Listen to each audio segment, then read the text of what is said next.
Bonjour à toutes, bienvenue dans un nouvel épisode du podcast Pause Libre, le rendez-vous où on parle de temps, de vie de famille et où on décortique ensemble des astuces pour alléger cette charge mentale qui pèse parfois un peu trop lourd.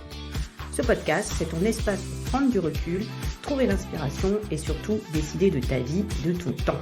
Je suis Ludivine Cadeau, ta coach de vie dédiée à la gestion du temps et je vis en Bretagne. Je suis mariée, maman d'une préado de 11 ans et on partage notre quotidien avec ma belle-mère dans un joli petit bout du Morbihan.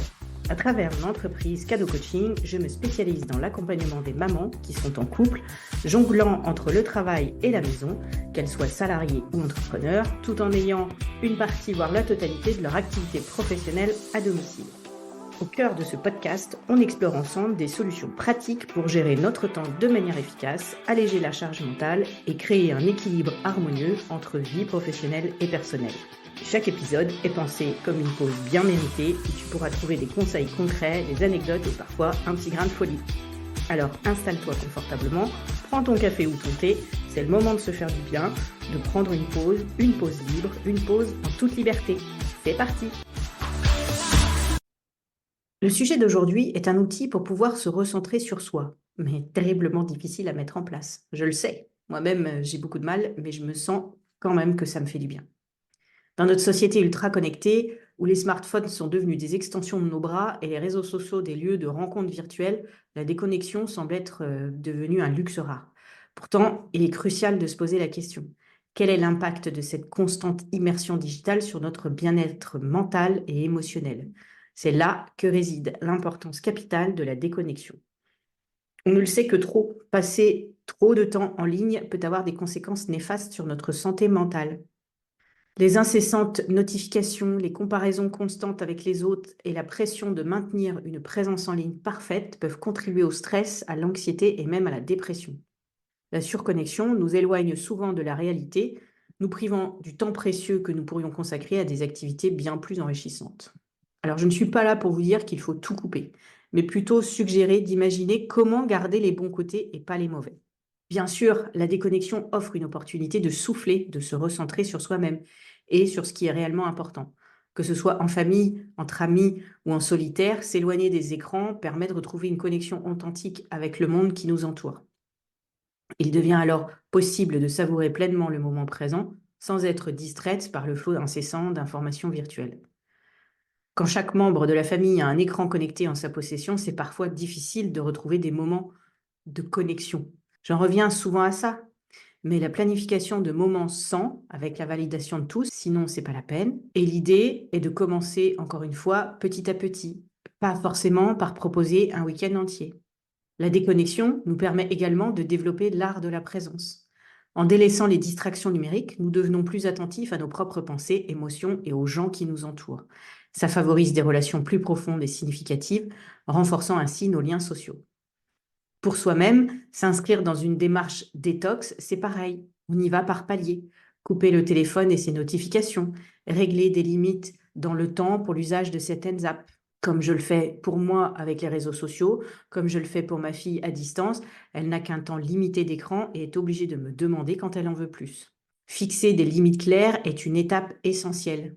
Identifier les moments de la journée où vous vous sentez le plus vulnérable à la surconnexion, comme le matin au réveil ou juste avant de vous coucher, et créer des règles spécifiques, comme éviter les écrans pendant les repas ou instaurer une heure sacrée avant d'aller dormir.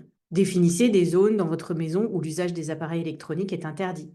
Par exemple, la salle à manger peut devenir une zone sans écran, en favorisant ainsi des repas calmes et des conversations significatives en famille. Cette approche aide à renforcer la distinction entre les moments de connexion virtuelle et les moments de connexion humaine.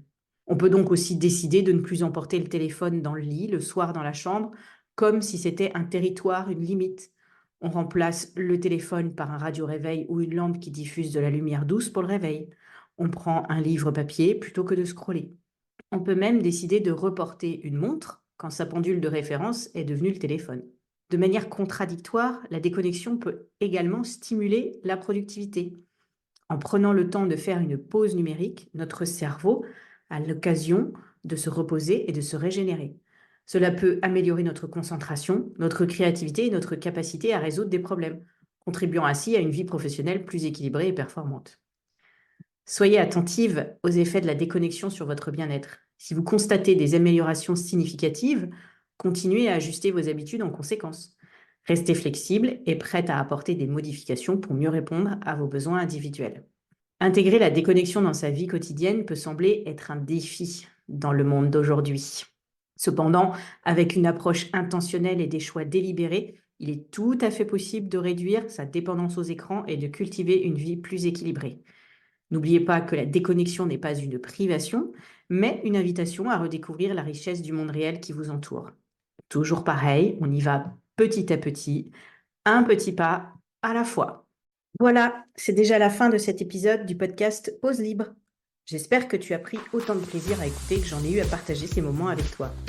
Si tu as aimé ce que tu as entendu, n'hésite pas à t'abonner pour ne rien manquer des prochains épisodes. C'est simple, rapide et ça te permettra de rester connecté à cette communauté où on prend soin de soi et de sa vie quotidienne. Et bien sûr, si tu as trouvé des pépites d'inspiration dans cet épisode, partage-les avec tes amis, tes collègues ou toute femme qui pourrait en bénéficier. J'attends aussi tes commentaires avec impatience. Que penses-tu de cet épisode ? Quelles sont tes astuces pour alléger ta charge mentale ? Dis-le-moi dans les commentaires sur Instagram ou sur LinkedIn. Les liens sont dans le descriptif de l'épisode. Ta voix compte et surtout, tu n'es pas seul. Alors voilà, c'est l'heure de se dire au revoir pour aujourd'hui. Prends soin de toi, de ta famille et de tes projets. Je te souhaite le meilleur, de la sérénité et plein de réussite dans tout ce que tu entreprends. On se retrouve très bientôt pour un nouvel épisode du podcast Pause Libre. D'ici là, n'oublie pas de t'abonner, partager et commenter et surtout de t'accorder le temps dont tu as besoin. À bientôt!